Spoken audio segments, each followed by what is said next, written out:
It's time for the Daily Stand Up Podcast presented by Agile Dad with your host, Lee Henson. Without any further ado, let's get started. All right, it's that time again. Let's talk about stable. So, the stable framework is something that has really won over my heart recently. And part of it was a conversation that I was having with a dear friend of mine. And it reminded me of a conversation I had all the way back in 2012. So, let's rewind the clock a little bit.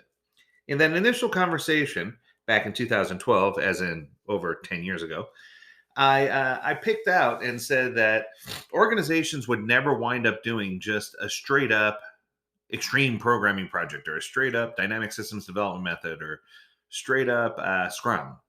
I said instead they're going to be doing a hybridized model. And, my focus was that Scrum would still be the hub of all the things that were happening. It would still be the centerpiece, but that people and organizations would build around Scrum and create a more hybridized approach.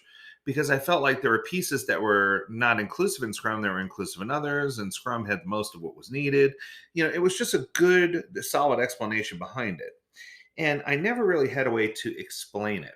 Now, my good friend Mike Berry had a real good way to explain it through Stable. And he talked about the hybrid project. And he said, part of it has to include plan based project management. You can't succeed without some planning. And I think that this is often overlooked by Agilists.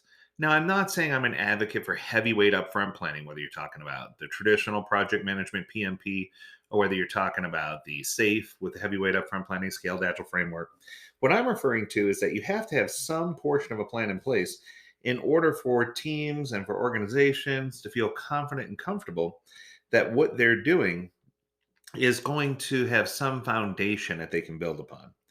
Then comes the Agile framework. And with the Agile framework, this helps us through the delivery cycle and it helps us make sure that we're going to get a solid delivery and that we are going to build in the things that are necessary in order for us to have the highest impact. We're going to focus on outcome and not output. And then, of course, you have the stable project management approach, which helps us focus on not building in things to the hidden factory, making sure that we are good about quality control and quality measurement, and that we are properly identifying and managing scope of projects, which I think is pretty incredible. But the question came up in one of my recent classes where someone asked, is stable good for operations, for example? And the answer is, of course, that there's a whole section inside of the book about using stable in an operations setting or a DevOps setting where it describes how you can implement stable in those settings and have success. Other places that may not seem as obvious, how about using stable in an implementation setting or release setting where you're trying to implement a certain set of factors or implement a certain product or project or implement a certain set of application features or whatever the case may be. It's definitely applicable in implementation as well. Another example would be in product development. So, not just in building the product, but in coming up with the ideas for the product through the whole ideation cycle and discovery cycle. You can certainly institute some of the stable framework there to help you document the course of direction and to help you stay focused. Obviously, you can use stable with agile development, and that's when you're actually doing the delivery piece and build out of the product's quality, features, and functions that you're trying to make sure that you can have operational excellence. And of course, the overarching stable portfolio management helps you really pull it all together in such a way that it ties the loose ends together. And when someone asks me why stable or why am I so high on this right now, my easiest explanation is from an agile perspective, it allows you to better understand customer value, still focus on sprints or iterations. Even if you're doing Kanban boards, it's all good. And it helps you focus on how to have a really solid demo review. It focuses on empirical learning, empirical process control. It helps you better understand retrospectives and focus on team empowerment.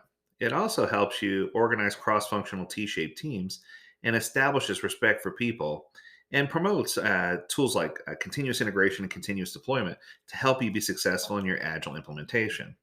From a lean perspective, it helps you focus on value streams and a Kaizen continuous improvement methodology or a continuous continual improvement or framework, right?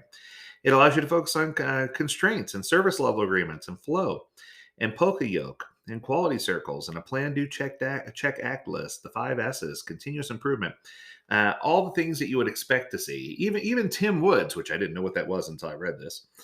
Um, from the third perspective is operational excellence. And this is where it helps you start really thinking about quality assurance and quality control, systems thinking, visual management, simple checklist checkpoints, performance metrics, SLAM diagrams, customer supplier relationships. I guess what I'm trying to say is where in the past, I've never felt like any of the current frameworks pulled all of this together in an easy to manage and easy to understand flow. One of the things that Mike Berry did a fantastic job with regard to the stable framework was pulling it all together and saying, hey, look, like Disciplined Agile, we have a choose your way of working premise, right? But unlike Disciplined Agile, we kept it very simple and lean. And I really do think that this is the answer to a lot of organizations' issues. And the fact that it works in so many different types of environments and that it's documented how it works and that it still keeps a really simple flow, those are the tricks and tips that are going to help Stable really stay around for the long haul. And they're really going to help pull things together. Now, coming up in 2023, I can tell you we're going to have a lot more interest and listings in of Stable courses that you can attend, both online and in person. There's going to be some exciting things changing, but we want to make sure that we at least introduce you to this, because what I can tell you is if you haven't picked up a copy of the Stable Framework book on Amazon, you need to do so. If you have picked it up, go ahead and read a few chapters. My favorites are from 16 to the back of the book, because that's where it talks about how the hybridized implementation approach works. Now, if you're not familiar with Stable at all, obviously you're going to have to read some of the initial part. But overarching, what I can tell you is that I finally think I found something that pulls it all together. That's going to do it for this episode. If you have something you want to talk to us about, make sure you reach out to us at learnmoreatagiledad.com. We'd love to hear from you. And as always, we encourage you to stay healthy, stay well, and stay agile, my friends. Until next time, do take care.